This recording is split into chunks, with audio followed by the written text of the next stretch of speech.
Have you ever found yourself dealing with a narcissistic boss?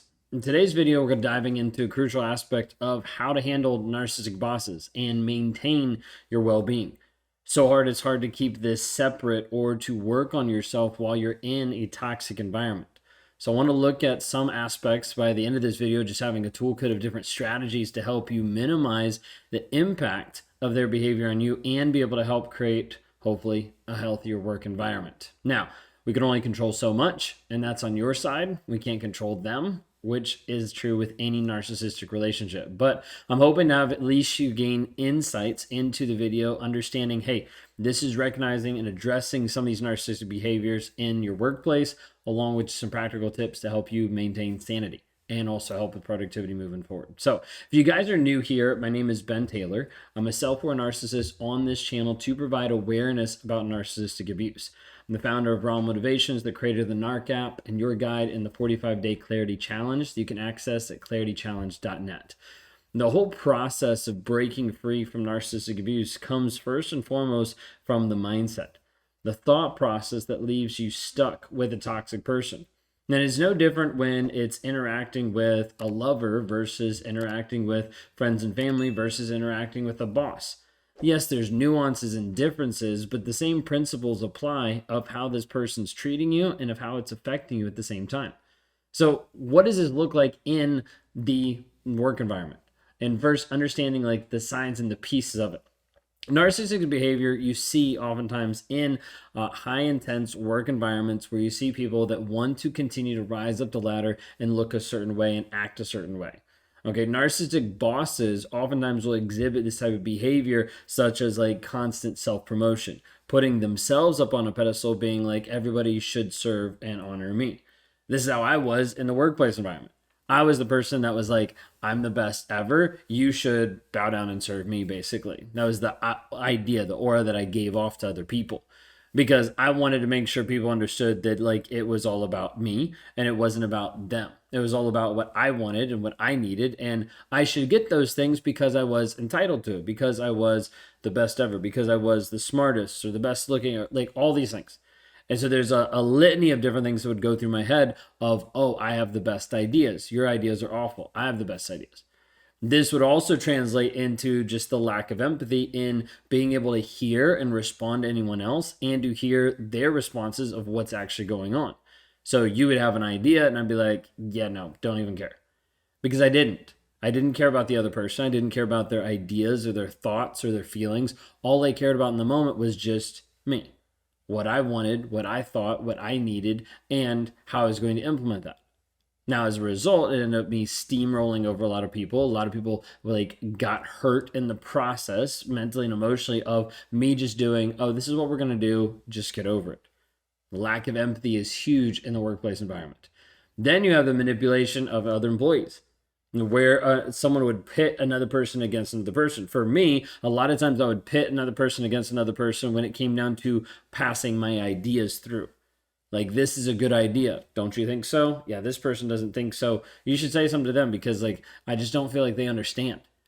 And all of a sudden, these back and forth dynamics would happen to be able to get the end result that I wanted. Again, it all comes back to what I wanted. Okay? Narcissistic abuse is all about manipulation of other people to get what they want, and they feel in the moment. Then you have the aspect of belittling others, putting other people down. Now, in the workplace, this just comes across as like joking, but it's actually just harassment of like putting other people down around and other people to build a camaraderie or to build a connection or to just get other people on the same page as me so they know, hey, you need to align with this person or you might get made fun of or this might happen. All of this together creates this toxic work environment.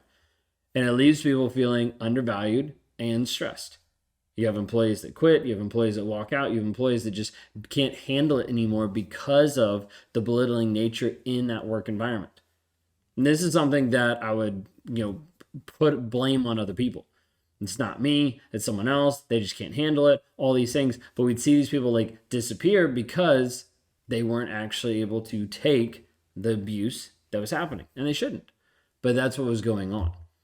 Maybe you're seeing this in a place where you find yourself in a workplace where the boss is constantly taking credit for the team's ideas, or maybe he's even stealing your ideas. And like all these achievements, all these other things are dismissed. You might have this great idea, this great thought, or something that you started to implement, and they take the credit. They take the whole goal from it. Okay. This aspect diminishes your self esteem and also slow down your career path. And you're like, this is not fair. I totally get that. But that's the current frame of reality that a lot of times people are in when they're dealing with narcissistic bosses. The hard part is navigating that, because this starts to trigger a lot of negative emotions and impact your well being mentally, emotionally, on so many different levels. Like the emotional toll of dealing with a narcissistic boss leads to different feelings that seem very similar in relationships, but are affected in the workplace. This comes into the place where you start showing up frustrated. Start showing up frustrated at your job. Start showing frustrated at not just your boss, but then coworkers, because it starts to leak out. It starts to produce this piece of anxiety of like, well, I don't know what I can say. I don't know what I can't say. I guess I just won't say anything at all. It even leads to depression of like, what's the point of even trying if I'm not able to move forward because no one actually sees me? All they see is his ideas. All they see is this person's things versus you actually putting in the effort. And it starts to produce this place of needing validation and needing this piece from either the toxic person or from others to be able to show yourself that you actually matter or that your self-esteem is actually there. You see, narcissists will go off this piece of like looking to manipulate other people's emotions, and it starts to erode away your confidence. This is what we see a lot of times in the work environment where you've been confident for such a long period of time. You've grown, you've developed, you've moved up in different aspects, but then this person comes in, or this person, you move under this person, and now it just seems like you can't. And it starts moving you into more of a hostile work environment where it makes it difficult to make decisions, to make progression because of how this person's treating you. Like, think of it this way, like you could have even been in a narcissistic abusive relationship in your personal life. But then when you bring this into the workplace, in the workplace, you find a narcissistic boss who starts belittling your efforts and putting you down and dismissing your opinions. Like you're going to start to relive the emotional pain. Like you're going to start to go down the same exact thought process, same exact feelings, and it's going to bring out about different triggers in your life that you haven't experienced in a while, because it's the same aspect as being in that abusive relationship. Now, the hard thing is depending on bosses and structure and business and owners and things like that, there's so many different nuances to it. But what I encourage you is a piece of stepping into like self-preservation of you, because we can't always affect them. Yes, we could do something as far as putting a complaint, talking to HR, going above and beyond like their role, their state to be able to help justify things or be able to help fix things. But the thing is, you have to be very careful about that. Maybe you have to go into the aspect of having detailed like data of saying, hey, here's the evidence of what's actually happened versus just you saying something and then it being your word against theirs. Because oftentimes they'll pick the boss over you. So you have to be able to understand part of the self-preservation tactics is really us honing in you, like what you're actually doing on a day-to-day basis to help you heal and grow and develop. Part of that is just setting boundaries. And when I mean setting boundaries, it's not that you're limiting and you're telling your boss like they can't do stuff. They can ask whatever they want, but you can set your own boundaries of clearly defining, hey, this is where I'm going to go. This is how far I'm going to do this. You can clearly communicate them and do it assertively of like limiting their ability to exploit your time, your emotions, having you work late, whatever it might be. Of like, nope, sorry, like this is all I can do. If that comes back to affect you in a negative way, then that's something you could turn into HR or turn into the boss above, or it might not be the best place for you to work. That's just a hard reality. But then we also have to focus on like your growth. Like concentrating on you and your personal and professional needs, helping you move forward. But this comes down to staying committed to your goals, regardless of what that person's doing.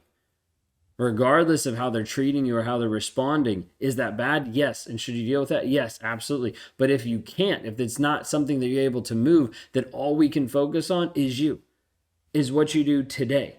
Is what you do today helping you move towards your goals and your achievements, regardless of the validation or the invalidation you get from the toxic person in your life. The other aspect too is just being able to have support with people that are year round. Whether that's the coworkers, whether that's mentors, whether it's people that can offer mental, emotional, or different perspectives, different support, being able to share experiences to help move you forward in this aspect.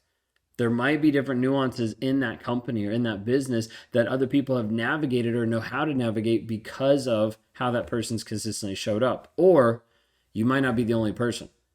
And you might be able to have an impact with the numbers of people that are actually impacted negatively by this person to be able to produce a change in your work environment. Think of it this way. You can step into a place where you declare boundaries, politely declining excessive work demands that go beyond your job description. Like understanding like, hey, like I'm going to take the time that I would do extra for this person to improve your own skills. Whether that's online courses, whether it's maintaining the supportive network, whether that's just you working on you to be able to move through the challenging times. But it has to come back to you. That's every single piece of life has to come back to you and your development, your growth into the person you're called to be. This is what we do inside of the workplace. This is what we do inside of families. This is what we do inside of relationships, is we help you understand the narcissistic piece, but then we have to bring the work back to you of how you're processing the triggers, the emotions, the feelings to help you continue to grow and develop into the person you're called to be. If we can do that for you today and we can be of a help, please go to claritychallenge.net. There you can actually see how we work on breaking through the trauma bond, how we actually work on the rumination, how we work on the triggers right now that are sidelining you on a day-to-day basis. Go to claritychallenge.net and listen to a couple other people who have come through that challenge today.